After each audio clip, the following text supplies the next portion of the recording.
Bruxelles, 1990. Un meurtre mystérieux a lieu. Il existe un scénario possible. Une équipe d'agents secrets s'est rapprochée de sa cible, l'un des experts en armement de Saddam Hussein, Gerald Bull. Dans ce type d'opération, les agents choisissent d'abord l'endroit idéal pour un assassinat, puis la meilleure façon de le faire. Ensuite, ils surveillent la cible de près et s'assurent de pouvoir facilement prendre la fuite. Voici les principaux suspects de ce meurtre de haut vol. Le Mossad, la CIA et le MI6. Ils voulaient tous sa peau, ne reste plus qu'à savoir qui serait le premier. Aujourd'hui, et pour la première fois, d'anciens agents du Mossad et de la CIA examinent la tactique et la technologie utilisée au cours de cet assassinat. C'est une technique d'assassinat rapide et sans douleur. Leur mission, faire la lumière sur un mystère resté irrésolu jusqu'à aujourd'hui. Qui a tué Gerald Bull?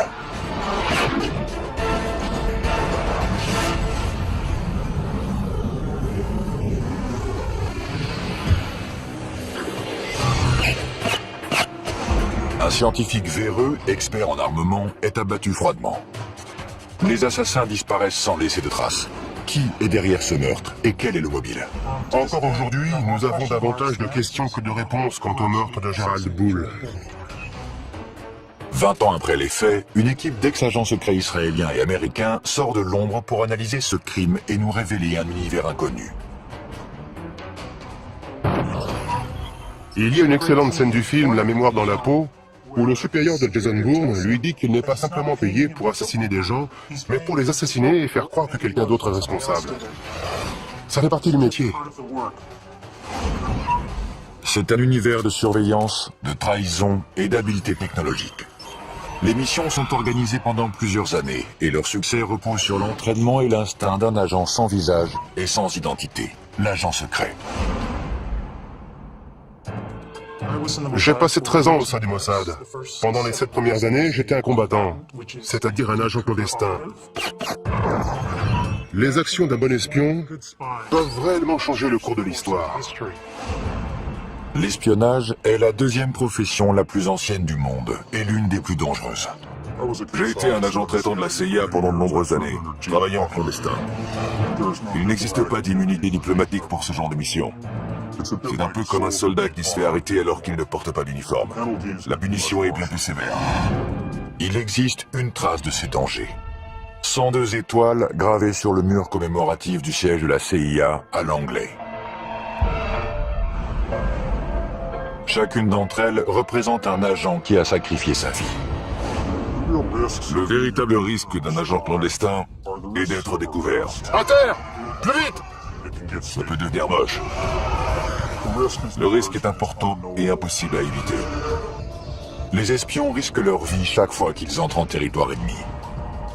Mais il existe une mission en particulier qui est bien plus dangereuse que les autres. Il s'agit de l'opération clandestine et mortelle appelée liquidation. Les opérations clandestines de liquidation sont très rares. Au cours d'une de ces opérations, dont la cible était un leader terroriste, j'ai été chargé de poser un engin explosif sur le ferry dans lequel il voyageait. Je ne sais pas comment l'opération s'est terminée, on m'a juste dit qu'elle avait réussi, et c'est tout ce que j'avais besoin de savoir. Ce sont des gens qui ont du sang sur les mains et qui ont tué d'innocentes victimes. La seule façon de les empêcher de mener à bien leur prochain attentat, c'est de les éliminer. Les services d'espionnage s'intéressent aux terroristes depuis des décennies. Mais ce ne sont pas les seuls à figurer sur leur liste des cibles à liquider. Les autres personnages qui les intéressent sont les trafiquants et les fabricants d'armes, qui ne sont pas rattachés à une organisation. À la fin des années 80, un homme attire l'attention de tout le monde. Le scientifique canadien spécialiste en armement, Gerald Bull. Gerald Bull avait été approché par plusieurs services de renseignement, parmi eux ceux du Canada et des États-Unis. Il voulait travailler avec les deux. Avant 1980, le scientifique a travaillé pour les deux gouvernements. Il rêve de créer un super canon capable de lancer un satellite en orbite. Son travail était dédié à l'amélioration des canons pour pouvoir tirer à très grande distance. Mais d'anciens agents affirment que ce génie de la science possédait un côté plus sombre. Les scientifiques qui inventent des armes sont en premier lieu fidèles à la science. Ils ne se considèrent pas comme des fabricants d'armes capables de massacrer des millions de personnes. C'est comme l'homme qui organisait les horaires des trains à destination des camps de concentration. Il pensait n'être qu'un employé des chemins de fer. Il ne se considérait pas comme un meurtrier de masse. Il est intéressant de savoir que Gerald Bull était l'une des 3 seules personnes de toute l'histoire des États-Unis à avoir obtenu la nationalité américaine grâce à une loi du Congrès. C'est assez ironique, puisqu'en réalité, Gerald Bull se moquait parfaitement d'avoir ou non la nationalité américaine. Il ne s'intéressait qu'à sa technologie et à ceux à qui il pouvait la vendre. Peu lui importait le passeport qu'il avait en poche. Il avait de nombreux ennemis car il travaillait pour plusieurs États voyous. Il était impliqué dans diverses transactions avec de l'argent sale et il se mettait donc en danger sur 2 fronts différents. En 1980, Gerald Bull enfreint les lois américaines sur l'armement et il est accusé de trafic d'armes avec l'Afrique du Sud. Il est condamné à 6 mois d'emprisonnement dans une prison fédérale. Gerald Bull était à 2 doigts de mettre au point un système balistique qui aurait pu nous protéger de tous nos ennemis pendant très longtemps. Je ne sais pas ce qui s'est passé quand il a rompu avec la CIA, mais à l'époque, c'était une star. Quand Bull ressort de prison, il n'a plus de patrie. Il projette de construire son super canon et de le vendre au plus offrant. Il a de nombreux clients potentiels. La Chine, l'Iran et un peu plus tard, l'Irak. Le gouvernement irakien a adoré son idée et s'est mis à la financer. L'Irak fait venir Gerald Bull à Bagdad, où il commence à travailler sur une arme secrète surpuissante dont le nom de code est Projet Babylone. Le projet Babylone était un canon gigantesque et très puissant, capable de lancer un obus de la taille d'une voiture à une distance d'environ 1000 km. Si le rêve de Gerald Bull devient réalité, Saddam Hussein gagnera une arme capable de semer le chaos au Moyen-Orient. Bien évidemment, un tel projet ne passe pas inaperçu des services secrets du monde entier.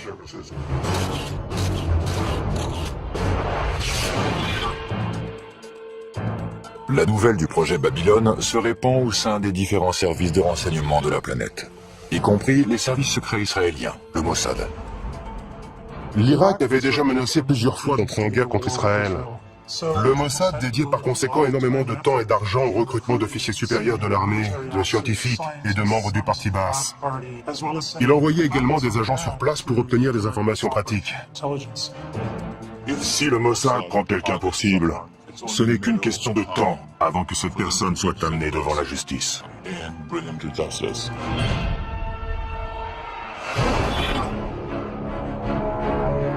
En Irak, Gerald Bull est très bien protégé. Chaque jour, l'étape finale de la construction de son super canon se rapproche.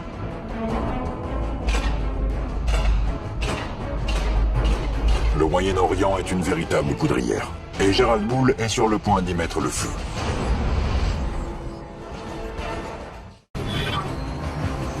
Irak, 1989.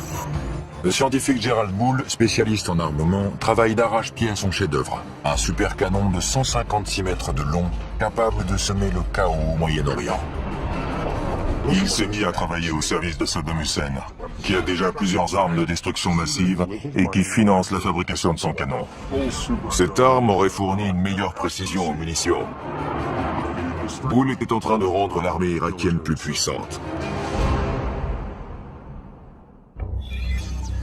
Nous ne disposions que de très peu de renseignements sur l'avancée des travaux sur ce super canon. Nous n'avions pas les agents nécessaires sur place. Cependant, il semble que le développement de la nouvelle arme de Gerald Bull soit surveillé de près par le Mossad, le service de renseignement israélien.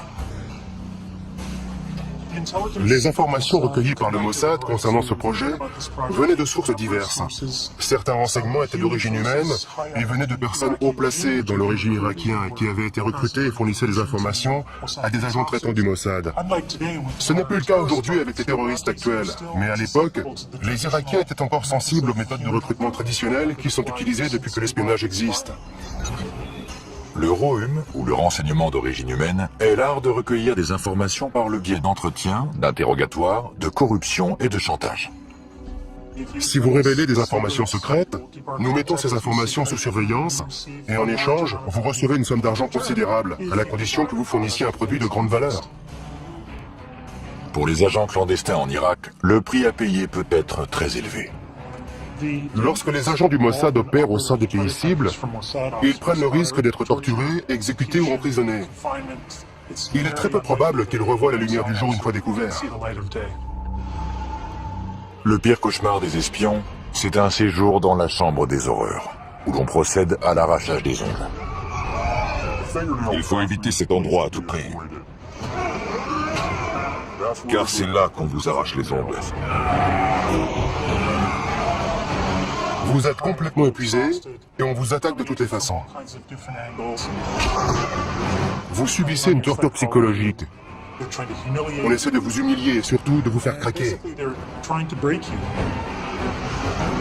Mais bien sûr, certains d'entre nous possèdent une force qui leur permet de résister. Pour éviter la chambre des horreurs, un espion doit toujours avoir des yeux derrière la tête, même s'il ne quitte jamais sa cible du regard. Lorsqu'on met en place une opération de surveillance, il ne faut jamais oublier que l'ennemi va utiliser des techniques de contre-surveillance. Prendre des photos d'un sujet est un acte agressif qui éveille les soupçons. Une grande partie de notre information est dédiée à la photographie clandestine. Et c'est l'un des éléments essentiels du métier que tout espion se doit de maîtriser.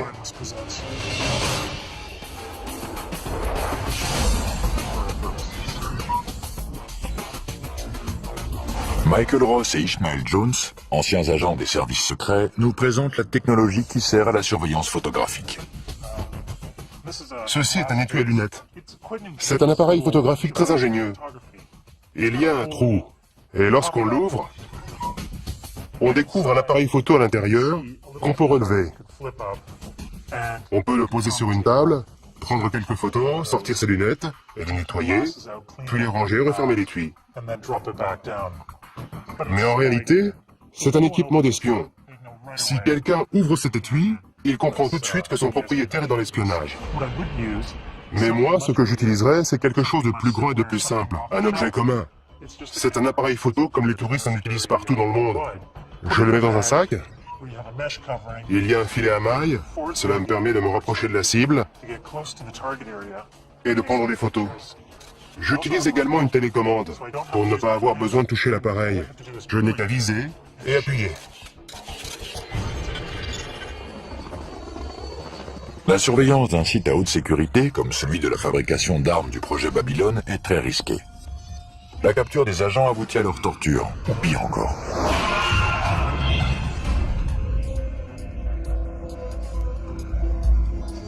Il ne faut pas qu'on puisse nous repérer en train de prendre des photos depuis un véhicule. C'est tellement facile de se faire tuer dans un pays cible. L'une des techniques qu'on peut utiliser, c'est celle de la boîte de mouchoirs. On laisse quelques mouchoirs à l'intérieur et on y place l'appareil photo. Puis on l'installe sur le tableau de bord comme ça. Je choisis la position idéale pour pouvoir prendre des photos des cibles que je veux immortaliser. Et voilà, je suis juste assis dans ma camionnette, les mains sur le volant. Je n'utilise même pas l'appareil. Jabal Amrin en Irak, 1989. Gerald Bull teste une version réduite de son supercanon, le Mini Babylone. Il travaille également à l'amélioration du système balistique des missiles Scud de Saddam Hussein. Ces avancées pourraient avoir de terribles conséquences. Sa mission consistait à fabriquer des obus et des bombes qui transporteraient des armes chimiques et biologiques. Leurs effets auraient été catastrophiques. Pendant ce temps-là, le canon Babylone de 156 mètres de long en est encore au stade du balbutiement. Le nom de code du projet est PC2, pour complexe chimique numéro 2. Des tuyaux en acier parviennent d'Europe en Irak pour un soi-disant projet pétrochimique.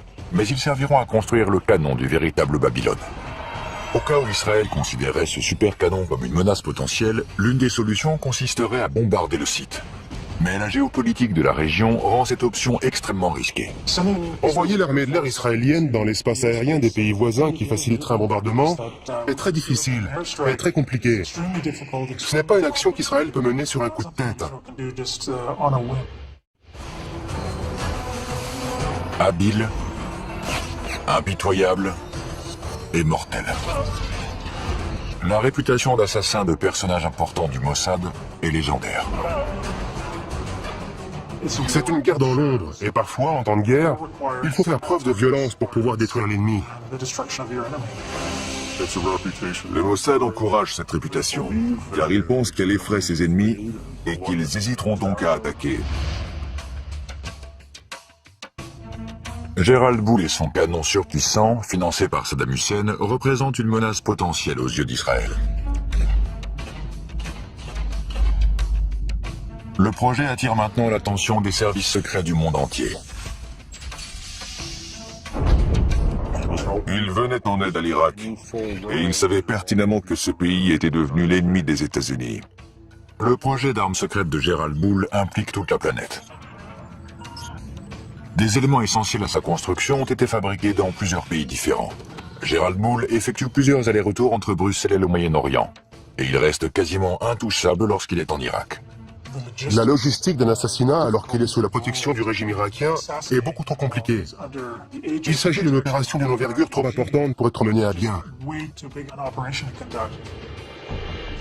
L'un des scénarios envisagés est d'attirer le scientifique hors d'Irak, en le faisant venir à Bruxelles à l'aide d'une tactique très utilisée. Flatter l'ego de la cible. Une fausse conférence a été annoncée et il était invité à intervenir et à prononcer le discours liminaire de cet événement fictif. Les services de renseignement ont les moyens d'organiser une conférence, de faire venir des participants, financer l'événement et inviter la cible à y participer en flattant sa vanité. On lui dit « Nous savons que vous êtes le plus grand spécialiste en canon du monde et nous aimerions que vous participiez. » Selon Yuval Aviv, ceux qui essaient de piéger Gérald Boul l'ont alléché davantage en utilisant un pot de miel. Le pot de miel est un terme qui remonte à l'époque de la guerre froide. Le pot de miel, c'est une femme qui était probablement chargée de l'attirer hors d'Irak jusqu'en Europe. Il s'agissait certainement d'une jeune journaliste. Dans le cas de Gérald Boul, je ne suis pas certain qu'il y eut un pot de miel. Je pense qu'il voyageait régulièrement en Europe, puisque c'est là qu'il conduisait ses affaires. C'était beaucoup plus simple d'attendre qu'il revienne en Europe et le cibler ensuite.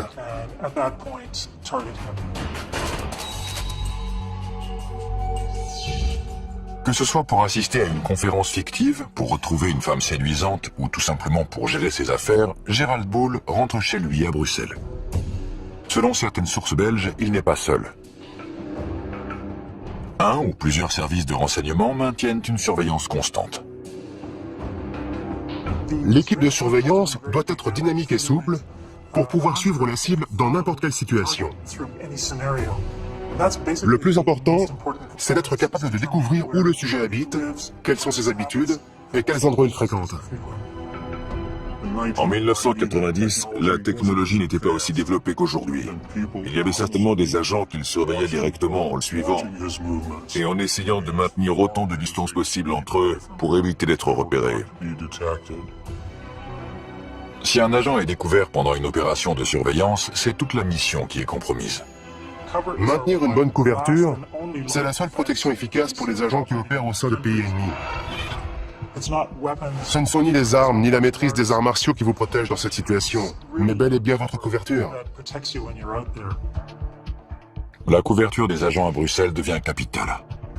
Une identification photographique et surtout une identification fiable de la cible à éliminer est essentielle, car l'histoire regorge de victimes innocentes qui se sont fait liquider par erreur.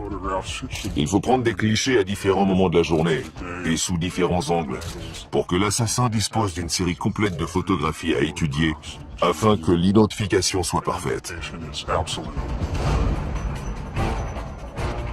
Garder l'œil sur le scientifique est loin d'être un jeu d'enfant. Certains pensent même que les agents qui l'observent sont surveillés à leur tour. Je suis persuadé que ceux qui l'ont assassiné étaient surveillés de près par d'autres agents. Une couverture décelée peut faire s'effondrer une mission comme un château de cartes. Les agents doivent avoir l'art de se fondre dans le paysage et s'assurer de ne pas dévoiler leur équipement.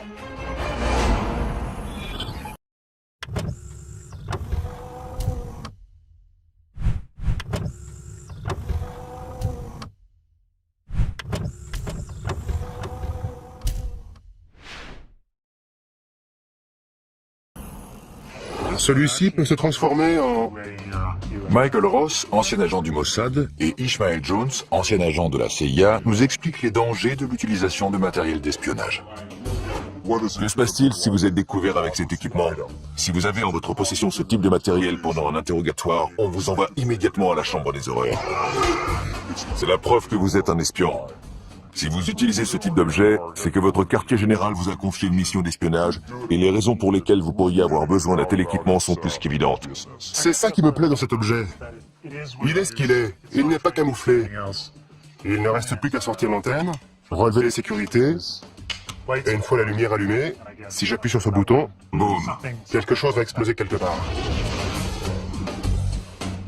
D'un autre côté, il existe ces appareils de communication qui sont très intéressants et de très bonne qualité. Si on ouvre cet étui à cigarette, on découvre l'appareil qui permet de communiquer. C'est formidable. Plusieurs de ces objets servent à communiquer. Ceci est en réalité l'ancêtre du téléphone portable. Ce côté devient un micro une fois retourné et mis en contact avec l'intérieur. On sort l'antenne et on peut communiquer. Mais le problème, comme souvent, c'est que même refermé, on peut voir que ce n'est pas un simple stylo, mais qu'il s'agit d'un appareil de communication. J'imagine déjà les interrogateurs en train de démonter. Ouais. Et de disposer toutes les pièces sur une table. La première chose qu'ils font une fois qu'ils vous ont attaché à une chaise, c'est de fouiller tous vos vêtements et vos affaires et de démonter tout ce qu'ils trouvent. On peut inventer des cachettes très ingénieuses, mais ils les découvrent toujours très rapidement. Règle numéro 1 de l'espionnage, ne pas être pris. Règle numéro 2, le moindre petit détail peut signer votre arrêt de mort. La préparation des agents du Mossad est un rituel consistant à passer soigneusement en revue chaque objet, chaque vêtement et chaque accessoire qu'ils vont emmener. On peut monter une opération gigantesque, mais si un de nos vêtements porte une étiquette fabriquée en Israël, tout s'effondre comme un château de cartes.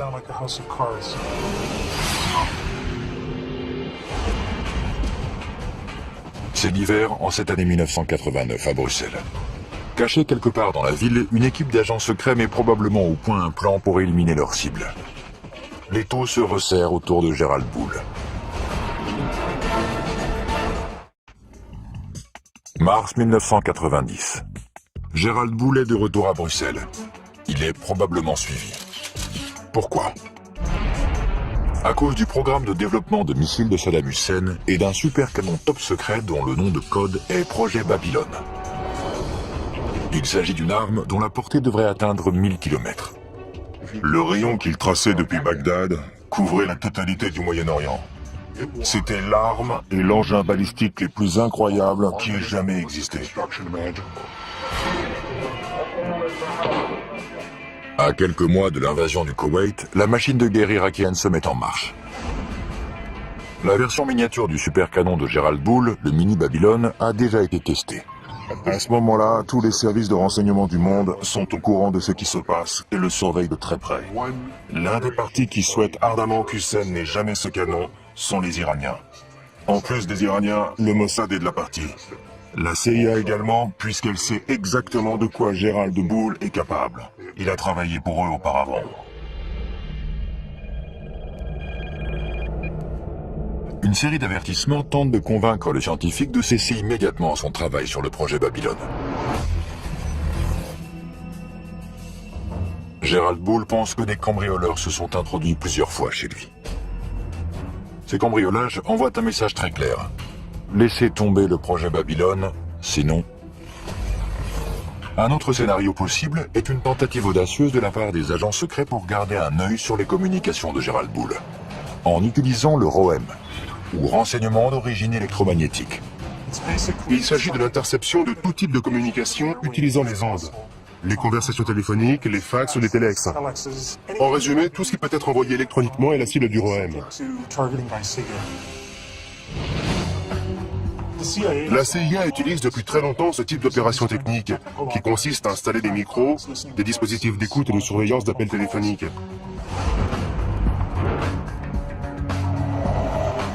Donc, elle est toute désignée pour mener ce genre d'opération de surveillance, et particulièrement la surveillance électronique de la cible.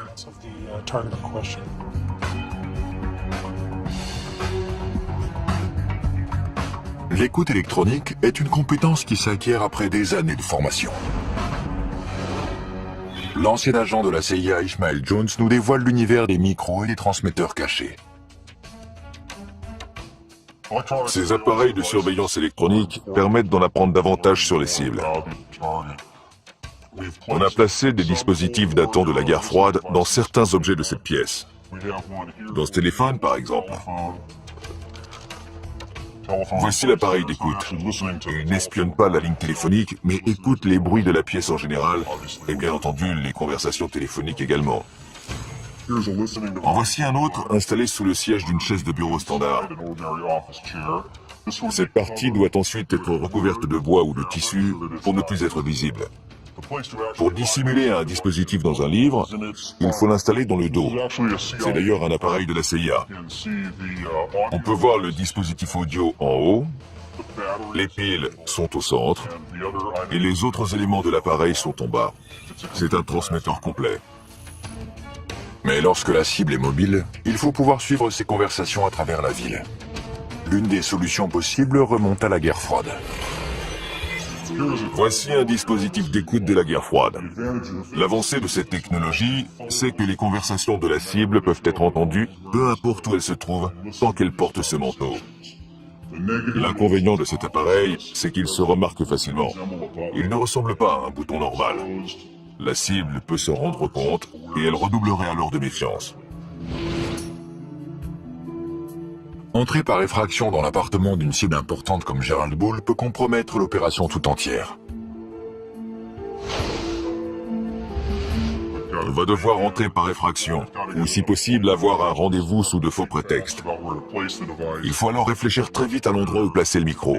Le mieux est de disposer d'un mur commun tout à côté de la cible. On peut percer un trou dans le mur et y installer un dispositif audio ou vidéo. C'est une technique beaucoup plus intéressante. C'est plus simple d'avoir un appartement à soi pour y travailler. À Bruxelles, Gerald Bull est surveillé de près par une organisation sans visage et sans nom. Il reçoit un ultime avertissement. Cessez votre travail sur le projet Babylone. Mais il choisit d'ignorer la menace. La mission qui tente d'éviter la construction du supercanon de Saddam Hussein passe à la vitesse supérieure. La technique la plus simple pour stopper cette opération est d'éliminer Bull himself. Le spécialiste en armement canadien est condamné à mort. Bruxelles est un endroit idéal pour liquider un homme comme Gerald Bull. La ville est calme et sûre, et la cible se sent à l'aise et détendue. À Bruxelles, on entre en mode tourisme. Le scientifique pense que des cambrioleurs se sont introduits dans son appartement plusieurs fois, mais sans emporter d'objets de valeur. Il reçoit un ultime avertissement. Il doit cesser son travail sur le projet Babylone. De nombreux ennemis peuvent avoir été les auteurs de cette menace. Encore aujourd'hui, personne ne sait qui l'a appelé. La menace peut venir de différentes sources, y compris le Mossad ou l'Iran. D'après moi, les Iraniens pourraient très bien avoir assassiné Bull. Ils auraient pu le faire. Ils en avaient les moyens. Tous les plus grands services de renseignement sont capables de mener à bien une telle opération. Et ils l'ont déjà fait par le passé. La CIA, l'ancien KGB, aujourd'hui SVR, le MI6.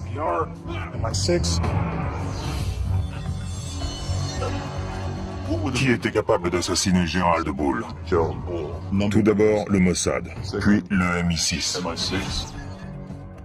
Les services secrets britanniques, le MI6, auraient utilisé des membres des forces spéciales, le SAS, pour retrouver des agents d'Al-Qaïda. Leur devise est « Qui ose gagne ». Ils sont très efficaces et professionnels. Ils utilisent certaines des techniques et certains équipements que les Israéliens et le KGB emploient. Ils font sans aucun doute partie des meilleurs. Le Mossad possède sa propre branche de liquidation, le Kidon. Le mot qui donne peut signifier, selon le contexte, javelot ou baïonnette. C'est une sous-division du Mossad chargée de la surveillance de cibles terroristes et d'opérations clandestines d'assassinat. Si cela s'avère nécessaire. Si le Kidon n'est pas près vous, ils vont vous avoir. Il n'y a aucun endroit sur Terre où leur échapper. Vos jours sont comptés.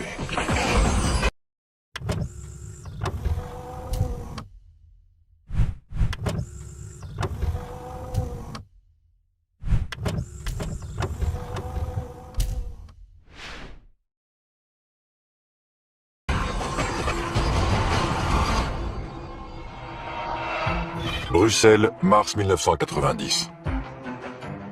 Le refuge est un élément déterminant dans une mission d'espionnage. L'attente dans un refuge avant le début de la mission, c'est un moment extrêmement stressant. Chaque fois qu'on entend une sirène dehors, on pense que c'est pour soi. Les refuges des espions sont un peu comme des ports en pleine tempête.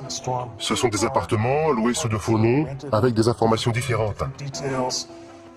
Tous les services secrets les utilisent pour se protéger du monde extérieur. Ce sont des endroits où les agents peuvent se réunir, étudier les plans, analyser les opérations et en discuter, faire des débriefings.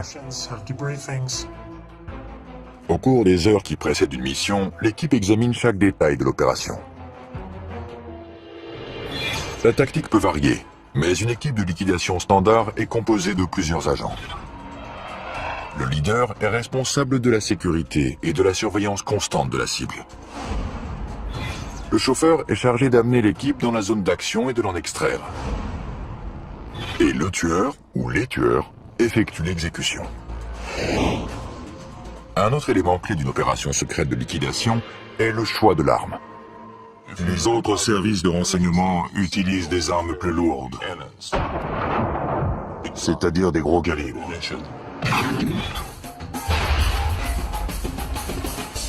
Mais le Mossad a décidé que la précision est prioritaire.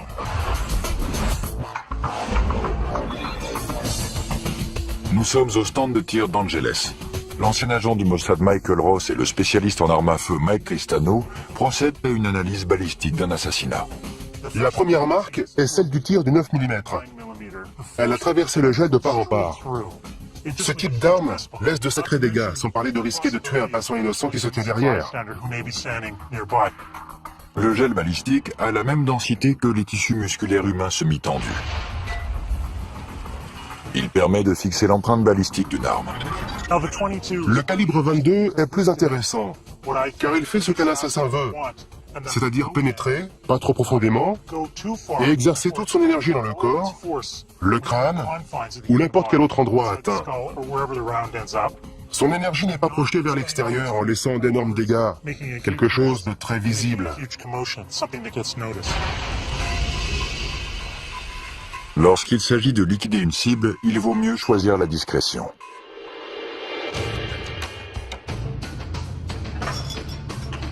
Un autre problème que peut rencontrer une équipe d'agents opérant à l'étranger est le transport d'armes vers un autre pays. En Europe, on peut facilement se procurer une arme sportive, même si la loi sur la possession d'armes est très stricte. On retire le canon. Il faut ensuite le scier à cet endroit et le remplacer par la suite. Car sur ce type d'arme, la chambre est située dans cette partie du canon. On retire aussi le magasin et on obtient une arme qui se rapproche d'un pistolet. Une fois les pièces les plus petites et les plus discrètes assemblées à nouveau, on obtient une arme de petite taille, idéale pour une exécution et similaire à celle que le Mossad utilise. Le résultat est un semi-automatique de calibre 22 à 7 coups et sur lequel on peut visser un silencieux. D'autres agents suggèrent que la valise diplomatique est un autre moyen efficace d'introduire clandestinement une arme dans un autre pays. Les valises diplomatiques sont indispensables aux services secrets, car elles permettent de transporter d'un pays à l'autre différents objets, allant d'images satellites à des armes si nécessaire. C'est une méthode sûre et efficace qui permet de déplacer des objets importants et de déjouer le contre-espionnage. L'arme, les agents et le plan sont prêts. L'équipe de liquidation d'origine inconnue se poste à proximité de l'appartement de Gerald Bull. Mais il reste encore un problème. Les autres services de renseignement qui pourraient surveiller la cible doivent être éloignés, mais sans recourir à la violence. On n'a pas un permis de tuer, comme James Bond, qui autorise à décider soi-même qui on peut liquider. On est uniquement autorisé à éliminer la cible identifiée au cours de la mission. Impossible d'ajouter quelqu'un d'autre à la liste. On ne peut pas tuer n'importe qui. Hors de question.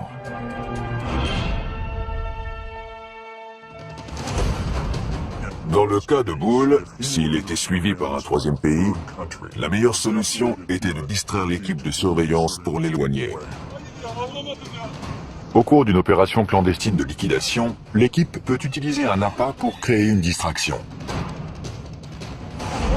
L'équipe se met en position pour passer à l'étape finale de sa mission, l'exécution de Gerald Bull.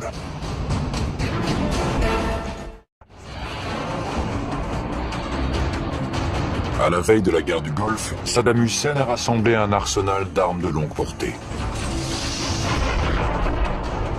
Le scientifique expert en armement Gerald Bull est l'un des fers de lance de cette initiative. Les taux se resserrent, alors qu'un service de renseignement dont l'identité demeure inconnue le prend pour cible. Il compte l'éliminer avant que son arme détruise l'équilibre précaire du Moyen-Orient. Bruxelles, 22 mars 1990. Une équipe d'agents secrets est en position aux abords de l'appartement de Gerald Bull. Toute la mission et ses mois de préparation dépendent de ce moment précis. S'il s'agissait d'une opération du Mossad, alors les agents devaient être à leur poste pour communiquer les informations et les mouvements de la cible. Si on suit ce scénario, c'est ensuite au tueur désigné, une fois l'identité de la cible confirmée, d'entrer en action. Le tueur doit rester concentré sur la cible et son second se charge de sa sécurité et d'empêcher toute intervention extérieure. Le leader de l'équipe déployée est responsable de leur sécurité lors de l'extraction. Au dernier moment, lorsque tout est en place et que tout le monde est prêt, l'équipe entre en action et procède à l'exécution.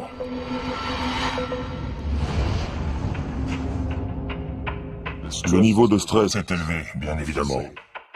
On entend le bruit d'une clé qu'on glisse dans la serrure, puis la porte qui s'ouvre, et on prie pour que ce soit notre cible et non quelqu'un d'autre. Puis la cible se trouve juste devant nous, et c'est là qu'il faut vous en occuper. Et avant que la cible meure, on s'assure qu'elle sait pourquoi on est là. On lui pose la question, vous savez pourquoi je suis là? Et on peut voir sa peur sur son visage, car elle sait pourquoi on est là.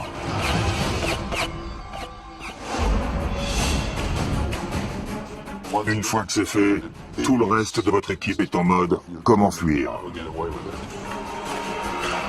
Comment sortir de toute cette zone sans être vu et disparaître?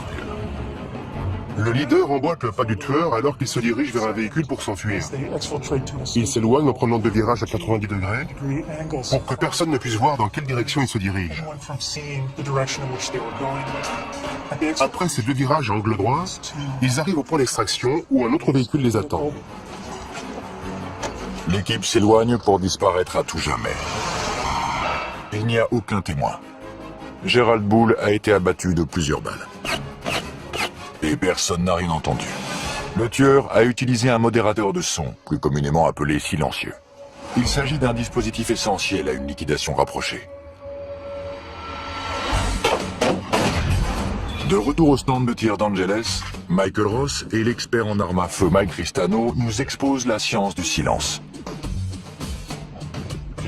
Voici un 9 mm non muni d'un silencieux.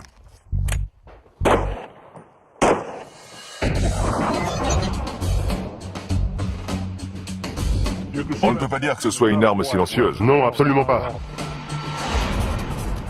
L'arme de prédilection du Mossad pour les exécutions est un pistolet de calibre 22 équipé d'un silencieux.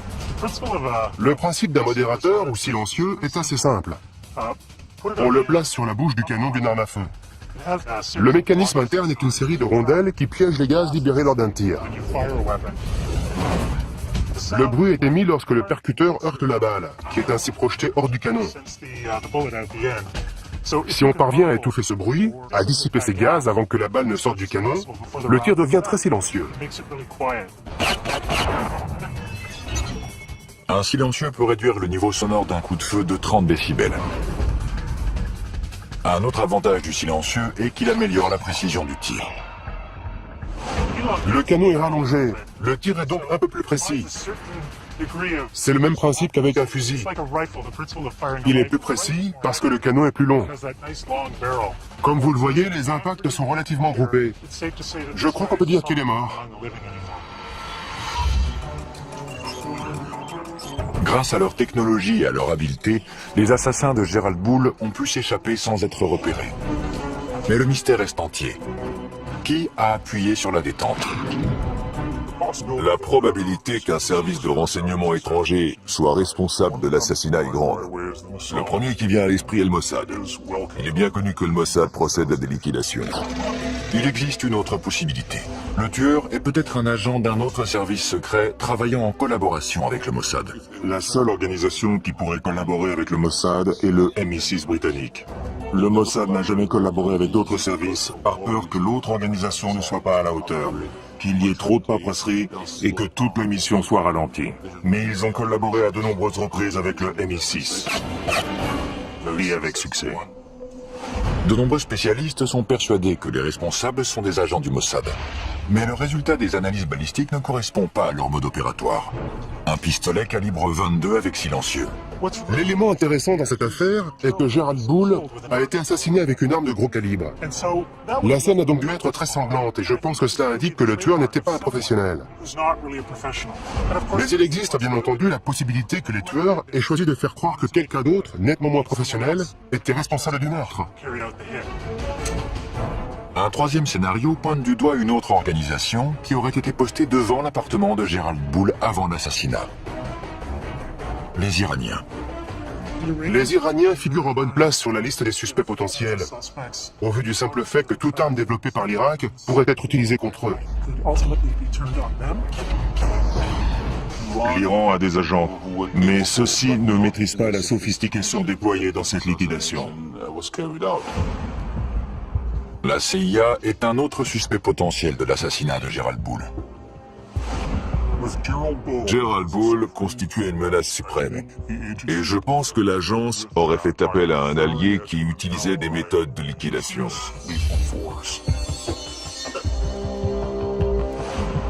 Je ne pense pas que la CIA puisse être impliquée dans un assassinat. Mais il est possible que l'un de ses responsables ait mentionné que Gerald Bull était un problème et qu'il faudrait qu'il soit éliminé. Parfois, ce qui favorise l'action est de se taire alors qu'on sait ce qui se passe. L'univers de l'espionnage est souvent comparé à un palais des glaces. La réalité n'est jamais vraiment ce qu'elle semble être. Le mystère qui entoure la mort de Gerald Bull reste entier. L'identité de l'assassin reste inconnue. Est-ce que certains services de renseignement étaient au courant de l'exécution? Et si oui, combien? Une seule chose reste certaine. Quelqu'un a violemment mis un terme à la vie de ce brillant scientifique. L'enquête sur la mort de Gerald Bull n'a pas été très approfondie. Il semble y avoir davantage de pays satisfaits par sa disparition que de nations qui s'inquiètent du fait qu'il ait été assassiné à Bruxelles. L'exécution de Gerald Bull a été un grand succès, car lorsqu'il est mort, le projet du canon est mort avec lui. Peu importe qui l'a tué, tous les services secrets sont complices. Car tous voulaient sa mort. Il y en a juste un qui a frappé le premier.